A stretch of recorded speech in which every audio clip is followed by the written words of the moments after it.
नमस्कार, मैं हूं अनूप नारायण सिंह और आप देख रहे हैं बिहारी खबर के डिजिटल प्लेटफॉर्म को। हमारे साथ हैं बिहार प्रदेश भाजपा के प्रवक्ता मनीष पांडे जी। कल बिहार में एक बड़ी घटना हुई, अमित शाह जी की रैली हुई और साथ ही साथ पटना में किसान समागम हुआ। जब कभी केंद्रीय गृह मंत्री पटना आते हैं तो बिहार की राजनीति में उठापटक शुरू हो जाती है। कल के पूरे सम्मेलन की अगर फलाफल की बात करें तो भाजपा ने अपनी ताकत दिखाने के साथ ही साथ महागठबंधन को ये बता दिया कि भाजपा सोई हुई नहीं है और अमित शाह जी ने खुलेआम मंच से नीतीश कुमार को कहा कि अब आपके लिए दरवाजे बंद हैं।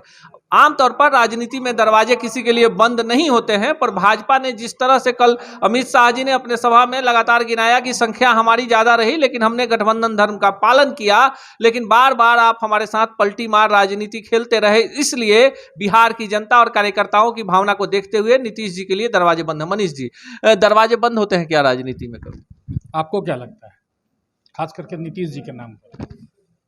जैसे किसी और के बारे में अगर बात हो जाए तो लोगों को लगेगा कि नहीं ठीक बात है, लेकिन नीतीश जी के बारे में ऐसा क्यों लोगों को लगता है कि हाँ वो कभी भी पलट सकते हैं, कभी भी भाजपा में आ सकते हैं, भाजपा को छोड़ सकते हैं, महागठबंधन में जा सकते हैं। देखिए, ये बड़ा दुर्भाग्य है कि नीतीश जी जैसा व्यक्तित्व जो 17 वर्षों से लगातार मुख्यमंत्री है, उसके बारे में पब्लिक से लेके, प्रेस से लेके, पॉलिटिकल हर लोगों के बीच में यह परसेप्शन बना हुआ है कि यह व्यक्ति कभी भी पलट सकता है। इसलिए हमारे अमित शाह जी ने कहा कि जिस व्यक्ति की विश्वसनीयता ही समाप्त हो गई है, उस व्यक्ति को अब लेने का कोई प्रश्न ही नहीं उठता है। और यह जब अमित शाह जी ने कहा है तो अब इसके बाद किसी को कहने की क्या जरूरत है? जो प्रधानमंत्री जी बोलते हैं वही माननीय गृह मंत्री जी बोलते हैं, जो राष्ट्रीय अध्यक्ष जी बोलते हैं वही माननीय गृह मंत्री जी बोलते हैं, तो मतलब ही नहीं बनता है। और देखिए, हमेशा गठबंधन जो होता है वह नुकसान के लिए तो होता नहीं है। आज 7 दल मिले हैं तो क्यों मिले हैं? इसलिए कि उनको लगता है कि सातों मिलके जो है वो शायद पछाड़ दें भाजपा को, इसलिए तो मिले हैं ना। तो जब नीतीश जी में कुछ बचा ही नहीं है, अब हम लोगों ने कल की रैली में भी देखा कि तेजस्वी जी के भाषण में के बाद जब नीतीश जी का भाषण होने लगा तो लोग अल बल दिस दैट बोलने लगे, जैसे हुड आउट कर रहे थे उनको। तो जिसके में कुछ बचा ही नहीं है उससे समझौता करने का क्या लाभ है? आप लोगों के पुराने सहयोगी रहे हैं, लेकिन जिस तरह के बयान एक मुख्यमंत्री को देना चाहिए, जिस तरह की भाषा का इस्तेमाल हो रहा है, सूचिता की बात होती है राजनीति में, और जो राजनीतिज्ञ होते हैं उनको सूचिता का प्रतीक माना जाता है। और किसी प्रदेश का मुख्यमंत्री रोजगार मांगने वाले शिक्षकों के प्रति या अपने विरोधियों के प्रति जिस भाषा शैली का इस्तेमाल कर रहा है, आपको लगता है कि उचित है ये चीज? इसलिए मैंने कहा कि उनकी विश्वसनीयता नहीं रह गई, वह प्रासंगिक नहीं रह गए बिहार के राजनीति में। उनकी भाषा जो है तुम ताम वाली हो गई है। मुझे लगता है कि वो शायद उनकी मनोस्थिति, चूँकि उन्होंने अच्छे दिन देखे हैं। देखिए, नीतीश जी के बारे में एक बात कहा जाता है कि नीतीश जी का कोई एक फुटेज दिखा दीजिए जिसमें वो जंगल राज के खिलाफ कभी भी धरना प्रदर्शन करते हुए, आंदोलन करते हुए, वाटर कैनन उनके ऊपर छिड़काव, ऐसा कोई आंदोलन उनको देख करते हुआ एक विजुअल आपको नहीं मिलेगा। इसलिए कि नीतीश जी संघर्ष के बगैर उनको सत्ता मिला, तो वो अच्छे दिन देखे, बुरे दिन वो कम देखे हैं। अब उनको बुरे दिन देखने पड़ रहे हैं, तो उनकी मन स्थिति कुछ हमको लगता है कि अच्छी नहीं है, इसलिए वो अल्ल बल कुछ से कुछ बकते रहते हैं। आपको नहीं लगता है कि जिस तरह से केंद्रीय गृह मंत्री ने साफ कर दिया कि दरवाजे बंद, उसके बाद राजद का दबाव जो है नीतीश कुमार पर बढ़ेगा और इसका फायदा भाजपा को मिलेगा? ये तो आदरणीय अमित शाह जी के कहने के पहले याद होगा, जिस दिन उपेंद्र कुशवाहा जी उनको छोड़े, उनकी ताकत तो उसी दिन घट गई, आधी हो गई। उसी दिन आपको याद होगा उनके एक विधायक ने बड़ा स्पष्ट रूप से कह दिया था कि अब इनको छोड़ के चले जाना चाहिए था। और आप देखे होंगे कि उसके बाद ललन सिंह भी यू टर्न लिए, तुरंत उन्होंने कहा कि हमने तो वादा नहीं किया था कि 25 में हमारा नेतृत्व तेजस्वी यादव करेंगे। तो वो उनमें बता रहे हैं कि बिहार में 3 उपचुनाव हुए विधानसभा के, आप लोगों ने देखा महागठबंधन के बाद क्या रिजल्ट आया। तो ग्राउंड पे भी जो रिपोर्ट आया है उसमें जेडीयू में नेता गए, देखिए 7 दल नहीं 50 दल इकट्ठे हो जाए, नेता वोट नहीं करता, वोट करती है जनता और उनके समर्थक। तो जिस लालू विरोध की राजनीति से नीतीश जी की बिहार में पहचान बनी थी, नीतीश जी उसी विरोध की गोद में बैठ गई। तो नीतीश जी के बैठने से यह जरूरी थोड़ी है कि बिहार में उनका समर्थक भी बैठ जाएगा लालू जी की गोद में। तो आज समर्थक भाजपा के साथ है, नीतीश जी जरूर महागठबंधन के साथ चले गए। और शायद इसी बात का पश्चाताप भी नीतीश जी को है, जो ना उनको उगलते बन रहा है अब, और ना ही निगलते बन रहा है। अब चूंकि इधर से उनके लिए दरवाजा बंद हो गया है तो सांप चुचुंदर वाली हालत हो गई है, अब तो इधर आ नहीं सकते हैं, तो उधर वो जो कुढ़न है उनके अंदर की, वही उनके मुंह से अपशब्द भाषा का इस्तेमाल करवाती है। 2020 के विधानसभा चुनाव में बिहार की जनता ने काफी आशा के साथ भाजपा और जदयू के गठबंधन को सत्ता सौंपी थी।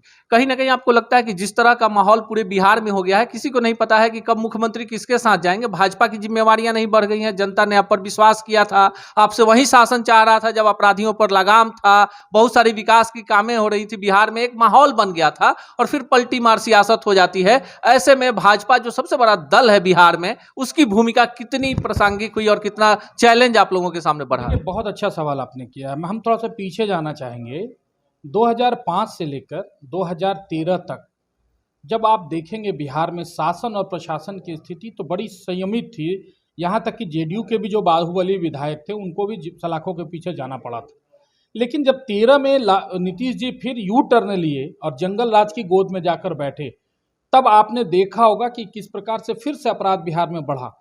और उसका सबसे बड़ा प्रमाण मैं आपको दे दूं, आपके दर्शकों को भी अच्छी तरह से याद होगा कि शहाबुद्दीन का किस प्रकार से बेल हुआ था। याद कीजिए, पूरे नेशनल मीडिया में वो दृश्य, गाड़ियों का काफिला भागलपुर से जो है वो शुरू हुआ था और कई टोल प्लाजा और उस पर जो है सो एकदम धड़ाधड़ गाड़ियां जा रही थी और कोर्ट ने नोटिस लिया था और उनका बेल रद्द हुआ था, याद होगा।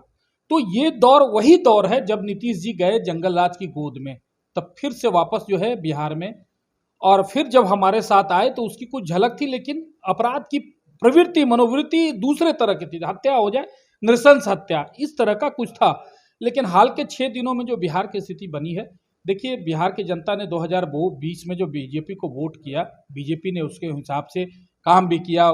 देखिए आपने उद्योग के क्षेत्र में कितना बेहतर काम किया। चूंकि हमको सीट ज़्यादा था जेडीयू का, तो हम दबाव बनाने की स्थिति में थे नीतीश जी पर, और हमने कई अच्छे फैसले कराए।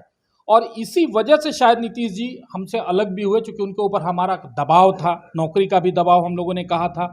आप देखे होएगा शिक्षकों के 7वें चरण का हम लोगों ने विधानसभा में, शिक्षा मंत्री ने कहा था कि अगस्त महीने में हम विज्ञप्ति जारी कर देंगे। लेकिन ये सारे कई ऐसे मामले थे, हमारा दबाव था विकास को लेकर, जिसके कारण उद्योग के मामले में खुद नीतीश जी ने कहा था कि जो शाहनवाज हुसैन ने किया वो आज तक हम नहीं कर पाए। जब गांधी सेतु के पूर्वी लेन का जब उद्घाटन हो रहा था, नितिन गडकरी जी के मंच से नीतीश जी ने कहा था कि हम आपके जीवन भर आभारी रहेंगे, आपने जितना अच्छा काम किया, बिहार को जितना दिया है उसकी हम कल्पना नहीं कर सकते। इथेनॉल का देखिए कोटा बिहार में बढ़ा। तो ऐसे कई काम थे जो हम लोगों ने 18-19 महीने में बिहार की जनता को देने का काम किया। आपके इस चैनल के माध्यम से मेरा एक निवेदन जरूर होगा, आप राजद को ही पूर्ण बहुमत दे दीजिए, आप जेडीयू को ही पूर्ण बहुमत दीजिए, मत भाजपा को दीजिए। लेकिन अगली बार कम से कम किसी एक दल को तो पूर्ण बहुमत दीजिए। क्यों अचार किसी को देते हैं, चटनी किसी को देते हैं, पापड़ किसी को दे रहे हैं?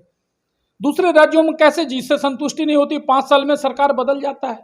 क्यों नीतीश कुमार बिहार में ब्लैकमेलर बने हुए हैं? 40-45 सीट उनको दे देते हैं, 74-75 सीट उसको दे देते हैं, 75।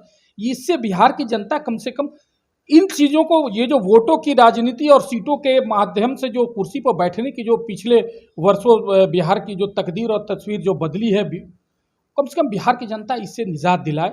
और नरेंद्र मोदी में अगर विश्वास है बिहार की जनता को, तो निश्चित रूप से अगर नरेंद्र मोदी जी के नेतृत्व में संपूर्ण बहुमत की अगर बिहार में सरकार बनेगी भाजपा की, तो जो एक क्रिएटिव, एक सकारात्मक, सबका साथ सबका विकास की जो भावना है, इसके साथ जो मोदी जी काम कर रहे हैं, बिहार में भाजपा भी की भी सरकार निश्चित रूप से उसी तरह से काम करेगी और बिहार का चौमुखी विकास होगा। क्योंकि बीजेपी ने दिखा दिया कि जिस नीतीश जी ने कहा था कि बिहार में उद्योग नहीं लग सकता है, बिहार में भाजपा के मंत्री ने, शाहनवाज हुसैन ने उद्योग लगा के दिखाया। इथेनॉल को लोगों को पहले लगता था कि चीनी मिल ही गन्ना का विकल्प है।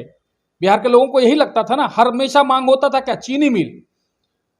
लेकिन केंद्र की नरेंद्र मोदी की सरकार ने दिखाया कि नहीं, गन्ने का इस्तेमाल इथेनॉल में भी है, इसलिए कि आने वाले समय में चीनी से ज्यादा जरूरी इथेनॉल हो गया। मनीष जी, आपको नहीं लगता है कि जिस तरह नीतीश कुमार प्रधानमंत्री बनने का सपना पाले हुए हैं और बिहार में तमाम जो सर्वेक्षण आ रहे हैं उसमें भाजपा का ग्राफ बढ़ते जा रहा है, तो आप लोग कहीं ना कहीं नीतीश जी की जो हताशा है, निराशा है, और जिस तरह से उनके मुख्यमंत्री अब रहेंगे कि नहीं रहेंगे, उनके ही गठबंधन में बयानबाजियां हो रही हैं, आपको नहीं लगता कि फिर भाजपा की तरफ ही ललचाई नजरों से देखेंगे तो कोई विकल्प बचता है क्या? देखिए, एक बात बहुत स्पष्ट है, मैंने पहले भी आपको बताया था कि नीतीश जी के, हमने क्या कहा, आप उसको इस तरीके से देखिए कि भाई नीतीश जी के आने पर प्रतिबंध है, उनके वोटर के आने का प्रतिबंध थोड़ी है, उनके नेताओं के आने का प्रतिबंध थोड़ी है। अरे हमने नीतीश जी पर प्रतिबंध लगाया है। हमारे केंद्रीय नेतृत्व ने कहा है कि नीतीश जी को अब हम किसी कीमत पर नहीं लेंगे। उपेंद्र जी आएंगे हमारे गठबंधन में, या अन्य लोग कोई भी आएंगे हमारे गठबंधन में जो लालू जी के विरोध, जंगल राज के विरोध को लेकर हमारे साथ आएंगे, उनका स्वागत है। अब हो सकता है एक दिन ऐसा हो जाए कि वहां सिर्फ नीतीश जी अकेले रह जाए। अगर लोगों को वाकई में जंगल राज का नेतृत्व अगर मंजूर नहीं होगा तो हमारे साथ आएंगे, और जो भी आएंगे उनका स्वागत है। सत्ता सियासत के पल पल बदलते खेल में भाजपा अभी बिहार में सबसे मजबूत स्थिति में आ गई है, और इसके पीछे कारण भी है कि भाजपा ने नीतिगत सवालों को लेकर आम जनता को जगाना शुरू कर दिया है।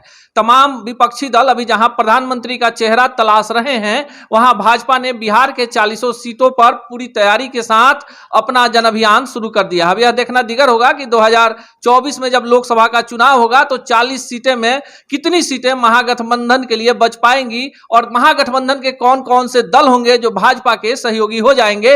पर एक बात तो साफ है कि बिहार की जनता अब जो मौजूदा महागठबंधन की सरकार है उससे कहीं ना कहीं ऊब गई है, चाहे बात कानून व्यवस्था की स्थिति की हो या तमाम तरह की बातों की। यह देखना दिगर होगा कि भाजपा के तमाम नेता जिस तरह से पसीना बहा रहे हैं और बड़े नेता आकर उनमें और संजीवनी प्रदान कर रहे हैं, इसका फलाफल क्या होगा। मिलेंगे अगले वीडियो में ऐसे ही तल्ख सवालों के साथ किसी अन्य राजनेता से। तब तक के लिए दीजिए विदा, नमस्कार।